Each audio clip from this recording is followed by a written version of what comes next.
मला मनीषाताईंना विनंती करायची की एखादा व्यक्ती बोलला असेल तर निश्चितपणे तपास करून त्याबद्दल कारवाई केली जाईल, त्याबद्दल देवेंद्रजी निश्चितपणे लक्ष घालतील।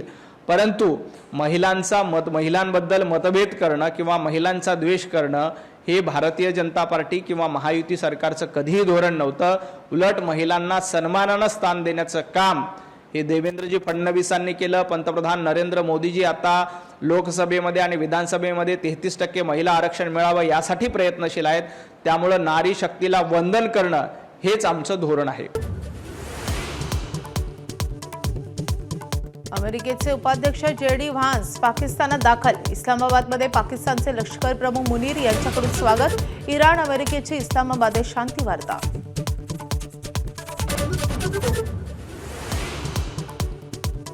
इस्लामाबादमधील चर्चेआधी राष्ट्राध्यक्ष डोनाल्ड ट्रम्प यांची इराणला पुन्हा धमकी।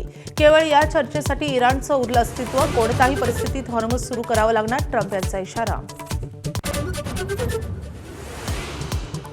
अशोक खरात आणि पत्नी कल्पना खरातची 3 बँक खाती ईडीकडून सील।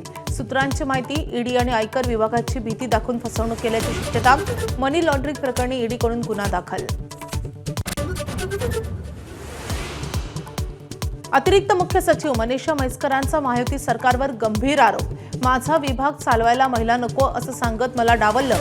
म्हैसकरांचा महिला अधिकाऱ्यांच्या मराठी साहित्य संमेलनात गौप्यस्फोट। वारकरी संप्रदायात प्रतिगामी लोकांची घुसखोरी। महिला अधिकाऱ्यांच्या साहित्य संमेलनातील स्मरणिकेत शरद पवारांकडून उल्लेख, तर संप्रदायातील 60% लोकांची मांडणी, धर्मांध शक्तींना बळ देणारी पवारांचं मत। हिंगोली, परभणी, नांदेड, वाशिम, यवतमाळ जिल्ह्यात भूकंपाचे धक्के। 4.7 रिश्टर स्केलचा भूकंप। काही घरांना तडे गेल्याची माहिती। घाबरून न जाण्याचं प्रशासनाचं आवाहन। महात्मा फुलेंची आज जयंती। संसद भवन परिसरात राष्ट्रपती, पंतप्रधान, विरोधी पक्षनेत्यांकडून अभिवादन।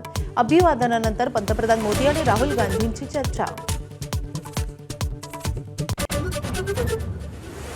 गगनयान मिशनद्वारे अंतराळात भारतही अंतराळवीर पाठवणार। वायुदलाच्या मदतीने इस्रोची गगनयान क्रू मॉड्यूलची यशस्वी एअर ड्रॉप चाचणी। Video share.